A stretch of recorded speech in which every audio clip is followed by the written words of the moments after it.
Kurinji Senior Secondary School, CBSE, Namakkal. Successful result producing school in state every year. Administered by the Board of Directors with over 35 years of experience in the teaching field. Special attention on art, craft, music, dance, silambam, yoga, skating and karate. Focus on Hindi Sabha and Spell Bee Olympiad exams. Smart class for effective and innovative learning and well-furnished library. Solitary importance on sports and games in state and national level. WhatsApp facilities to know activities of students and school inside the campus. NEET, JEE, IIT coaching experts from Rajasthan and Andhra Pradesh along with our effective teachers. Admission registration for classes LKG to +2. Kurinji Educational Institution, Kavetipatti, Namakkal.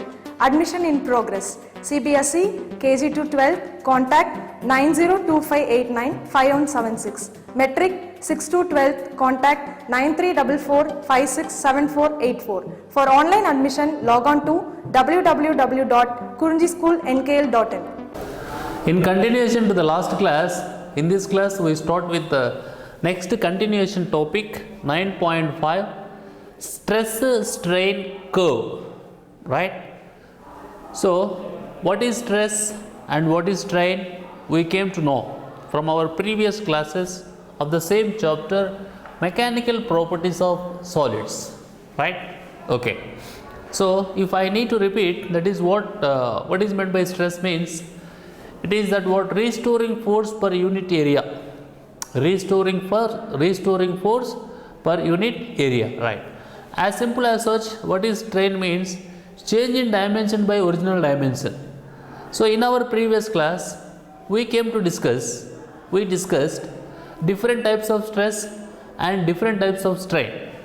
For example, longitudinal stress and longitudinal strain. Okay, similarly that is what longitudinal stress means. It is of two different types. One is tensile stress, another one is compressive stress. I mean both are giving same meaning, but if a cylinder, for example, if cylinder is going to stretch or increase its length, means we are using the term tensile stress. Suppose if the length will be decreased, but in both the cases length has to be changed, there we are using the term compressive stress, right?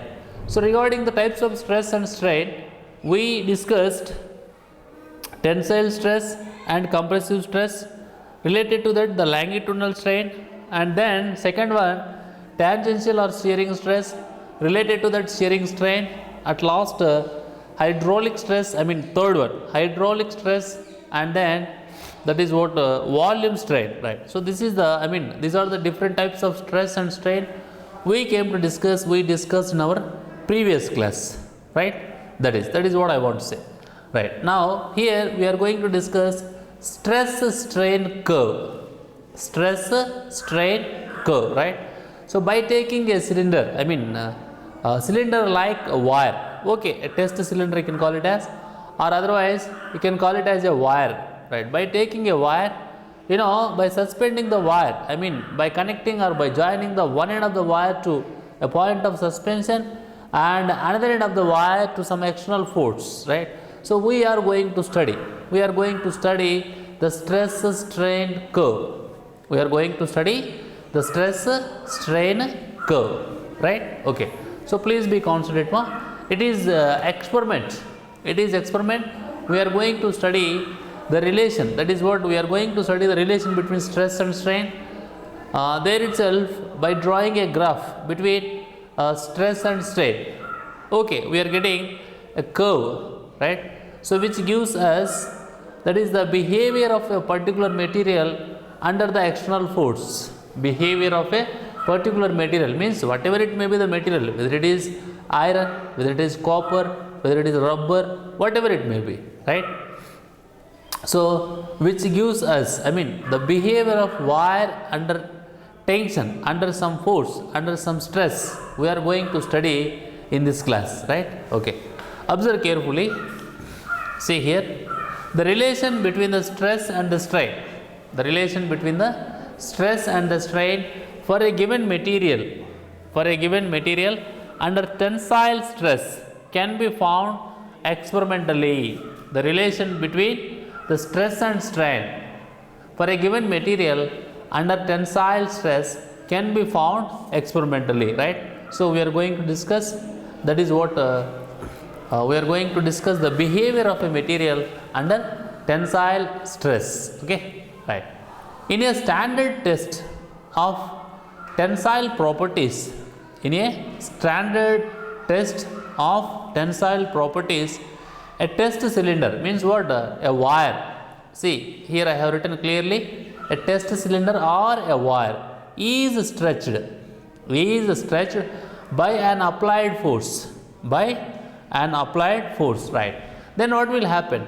The fractional change in length and the applied force, the fractional change in length, that is what we are calling it as strain, right? The fractional change in length, right, and the applied force needed to cause the strain are recorded.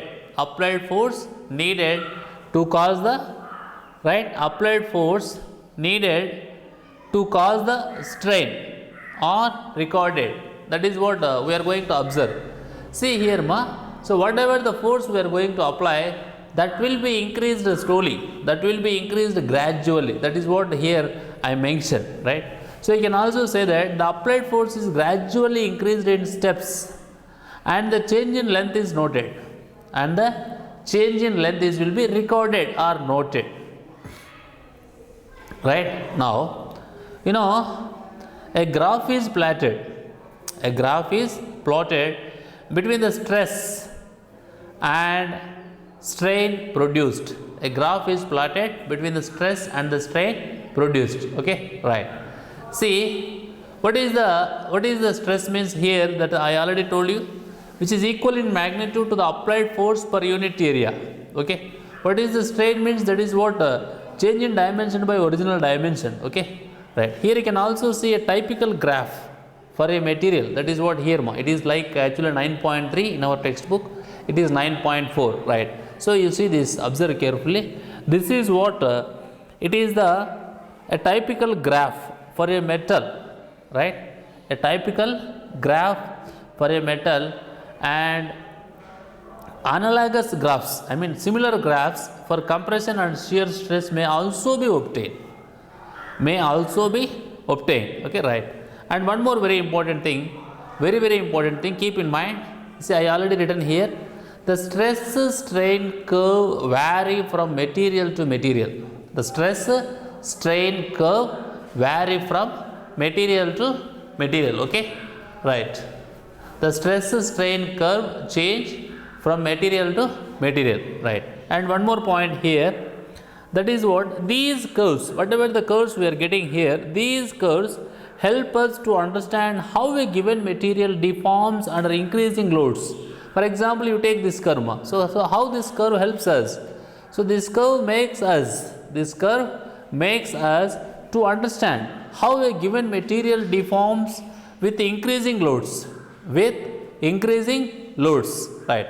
From the graph we can see that in the region between O to A, from the graph you can see that, right? From the graph you can see that in the region between O to A, the curve is linear. See, it is O, it is A. See this. From the graph, in the region from O to A, the curve is linear. In this region, Hooke's law is obeyed. See here, in the bracket I have written. See, the body regains its original dimensions when the applied force is removed. So here itself. So regarding the region OA, right, the body regains its original dimensions when the applied force is removed. When it is doing like that, when it is happening like that, you can say that the solid body behaves as an elastic body, right? That is only, see, when a body regains its original dimensions after removal of applied force, then it is called as elastic nature. That property is called as elasticity, and the body is called as elastic body or elastic material. Okay, right. Now see here, see I already told you to see the graph, and in this graph so it is what strain, it is what stress. Okay, So the region, I mean this is called as permanent set, and this is OA is like a straight line from horizon, and A is the BM, is the AB, and it is BC, and it is D, and it is E. So this point is called as proportional limit, right? As we are going again and again, I mean step by step, you will come to know what are all these things. But before that, just I am explaining the picture. So B is called as yield point. B is called as yield point, and this is what you can call it as permanent set, and which is 30%, and it is less than 1%. Less than 1%, it is the stress, right? Sigma U, sigma Y, and it is the fracture point. I already told you. Okay, right? So in this class, this picture and the explanation about this picture is very important. That is the only main concept here. That is the only main information, right? Major information, right? See, I already started to discuss about this picture. That is what I told you just now. In the region between O to A, the curve is linear. So where the Hooke's law is obeyed. So here itself, the body will regain its original dimensions when the applied force is removed. The body regains its original dimensions when the applied force is removed. That is what we can call it as elastic body. Elastic body. As generally, see what is meant by elastic body? When it regains its original shape and size, otherwise original dimensions, after the removal of applied force. After the removal of applied force or external force, right? Or deforming force, whatever it may be, then which is called as elastic body. Okay, right? So here, if you see this picture here from O to A, which is called as the curve is linear, and here Hooke's law is obeyed, and from here to here you can say that the body is exhibiting, the body is exposing, the body is showing elastic property, that is what elasticity. Okay, and the body itself, I mean within the region, not the whole body, right? Within the region, the body is behaving like elastic body. Now, in the region from A to B, stress and strain are not proportional. See here, strain, stress. So in the region from A to B, stress and strain are not proportional. Nevertheless, the body still returns to its original dimension. When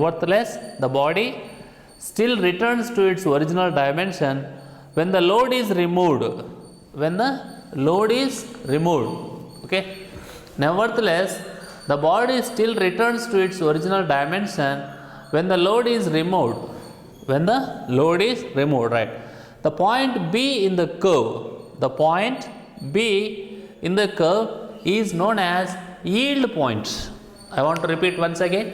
The point B in the curve is known as yield point. Okay, right. After completion of that is what elastic limit. Observe carefully. Right, the point B in the curve is known as yield point, also known as elastic limit. And the corresponding stress is known as yield strength, sigma y of the material. Yield strength, that is what this stress is known as sigma y, right? That is yield strength of the material. Okay, right. Next, if the load is increased further, what will happen? The stress developed. If the load is increased further, the stress developed exceeds the yield strength. And the strain increases rapidly. Even for a small change in the stress. So if the load is increased further, the stress developed exceeds the yield strength, and strain increases rapidly even for small change in the stress. Okay, right. Try to understand what he is saying. See here, it is very important point. Strain increases rapidly even for small change in the stress. Okay, right. Next, see this, the portion, right? The portion of the curve between B and D. See here, it is B and D. The portion of the curve between B and D show this. When the load is removed, say at some point C between B and D, when the load is removed, say at some point C between B and D, the body does not regain its original dimension. The body does not regain its original dimension.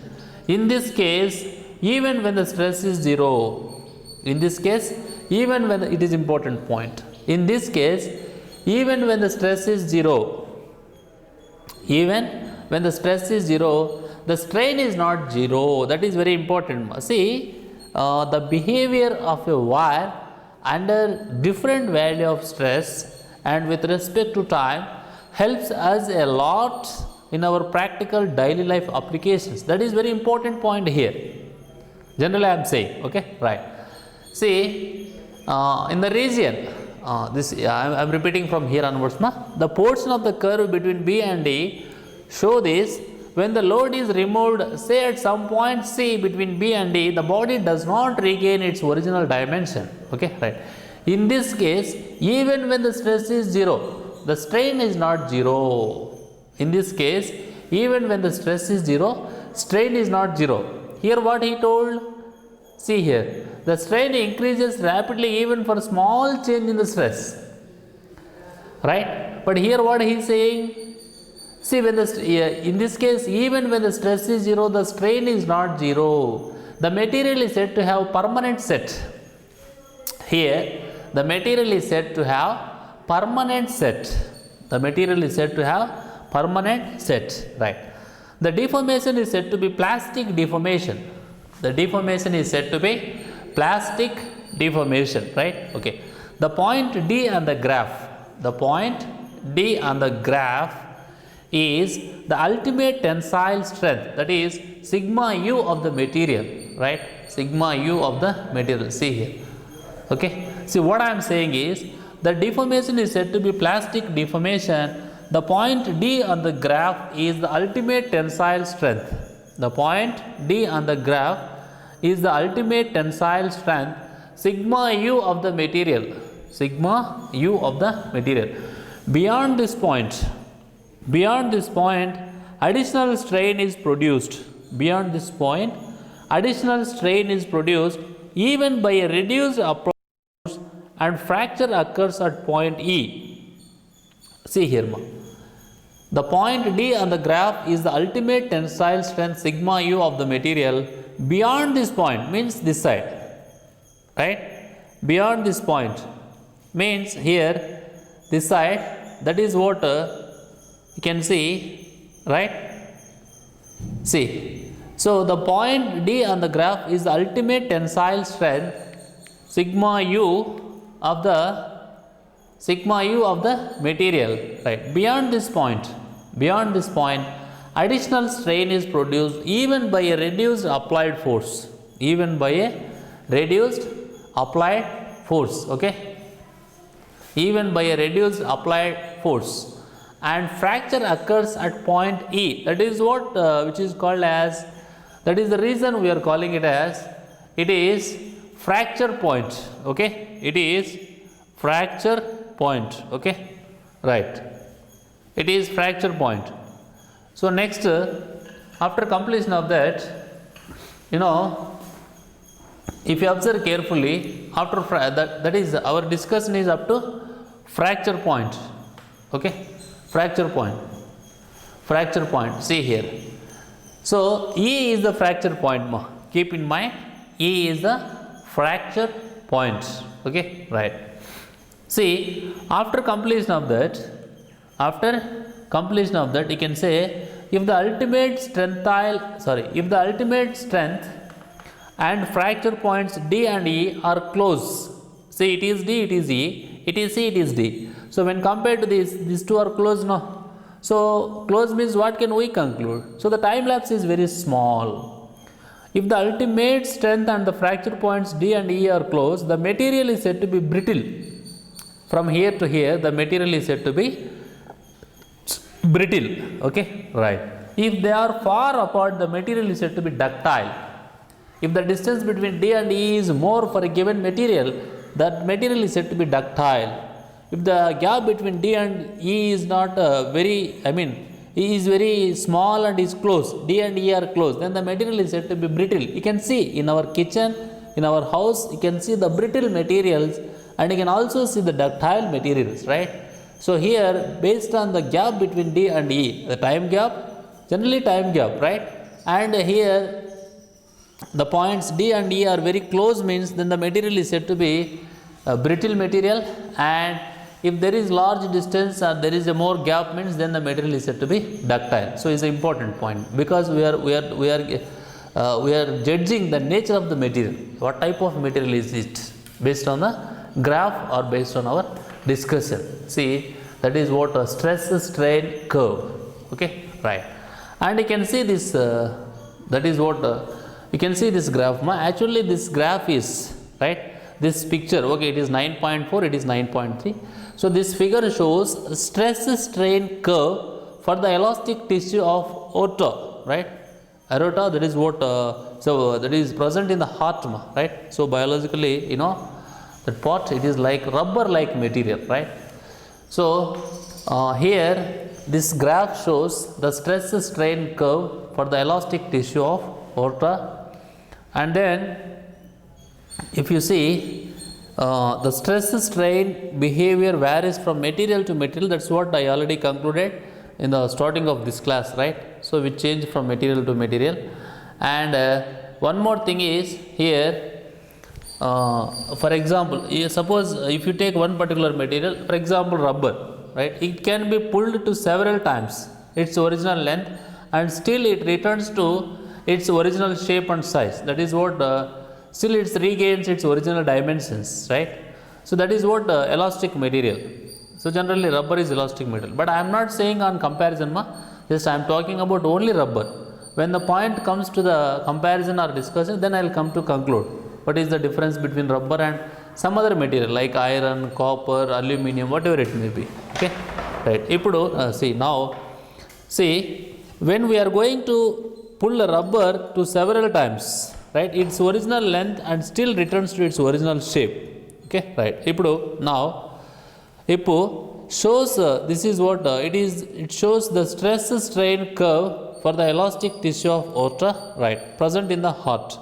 And note down one more important point, that is, although the elastic region is very large, the material does not obey Hooke's law over most of the region. So by seeing this, right, by seeing this, you can say that.